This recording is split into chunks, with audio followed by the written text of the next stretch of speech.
Iran की तरफ से किए गए मिसाइल हमलों पर इजराइल ने भी जवाबी कार्रवाई की है। ईरान के इस्फहान और तबरिज शहरों में इजराइल की तरफ से एयर स्ट्राइक की गई है।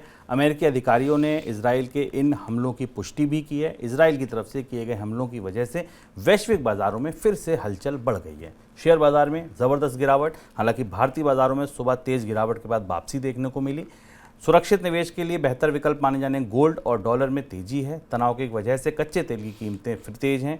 गोल्ड का भाव $2400 फिर एक बार छू गया। कच्चा तेल $90 प्रति बैरल के करीब कारोबार कर रहा है। डॉलर इंडेक्स 106 के ऊपर पहुंच गया।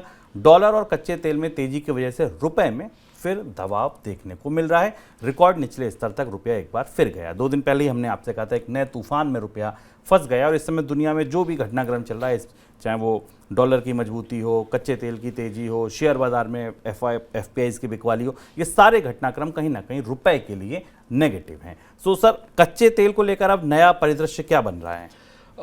जिस इजराइल की तरफ से जो काउंटर स्ट्राइक है, जो अटैक हुआ इस्फहान और ईरान की जो पश्चिमी ईरान के हिस्सों के पर, उसके बाद जिस बात की संभावना थी वैसा ही हुआ। हमने आपसे कल भी कहा था कि इजराइल की तरफ से स्ट्राइक होने के आसार हैं और उसके बाद कच्चे तेल के बाजार में फिर तेजी भड़केगी।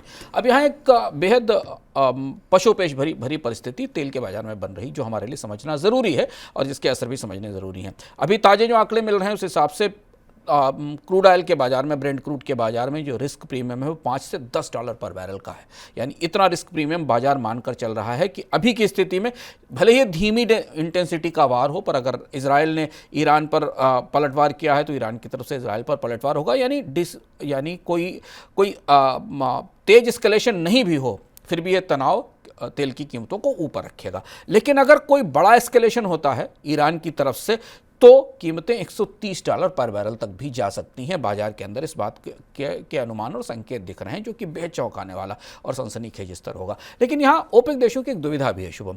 ओपेक देशों को पता है कि कच्चे तेल की कीमत $100 से ऊपर जाने के बाद मांग की स्थिति और ज़्यादा विकट हो जाएगी। तो जो संकेत मिल रहे हैं कि कच्चे तेल की कीमतें अगर $100 से ऊपर निकलने की कोशिश करती हैं तो ओपेक देश उत्पादन में कटौती की प्रक्रिया रोक सकते हैं और करीब ये माना जा रहा है कि करीब 21 मिलियन बैरल पर डे के आसपास का ऑयल वापस पास ऑन किया जा सकता है बाजार में, जिससे कि कीमतों को इस सीमा तक न बढ़ने दिया जाए कि पूरी दुनिया में मंदी आ जाए और मांग में जबरदस्त कमी दिखाई दे। तो तेल बाजार इस एज पर खड़ा हुआ है जहां कीमतें $100 के आसपास कभी भी पहुंच सकती हैं और अब तनाव अपने चरम पर है। मध्य पूर्व में यह परिस्थिति कच्चे तेल बाजार की है, जिसका असर हमने पूरी दुनिया के बाजारों पर देखा है। सर, बाजारों के लिहाज से अगर देखें, अब आगे युद्ध आप किस तरफ आगे बढ़ता देख रहे हैं और बाजारों के लिए परिस्थिति कैसी बनेगी?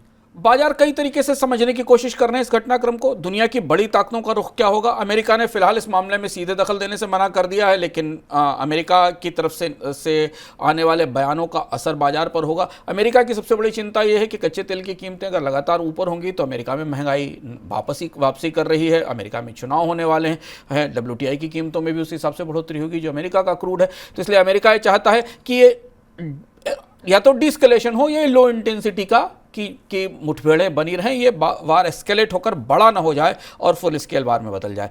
पर यह भी माना जा रहा है कि इससे पहले तक का युद्ध इजराइल और नॉन स्टेट एक्टर्स हमास या हूती के बीच में था। अब 2 देश एक दूसरे के सामने और दोनों परमाणु ताकतें हैं, तो दोनों किस सीमा तक जाएंगी इन्हें रोकना मुश्किल होगा। बाकी ताकतें रूस या चीन कैसे दखल करती हैं इस पर निगाह होगी। दूसरी महत्वपूर्ण बात है कि सबसे ज़्यादा उलझन में फंसे हैं बाकी अरब देश, क्योंकि अरब देशों ने अभी तक इजराइल और हमास के युद्ध से अपने आप को दूर रखा था। लेकिन अब ईरान के इस मामले में आगे बढ़त लेने के बाद अरब देशों के लिए भी ये मुश्किल हो जाएगा कि वो इस पूरे घटनाक्रम से अपने आप की दूरी बनाकर रखें। और इस बात की कोशिशें भी चल रही हैं कि अरब देश इस पूरे तनाव को कम करने के लिए कहीं ना कहीं कोई कोशिश करेंगे। हालांकि उन्हें अभी प्रत्यक्ष रूप से कुछ करते हुए देखा नहीं जा रहा है।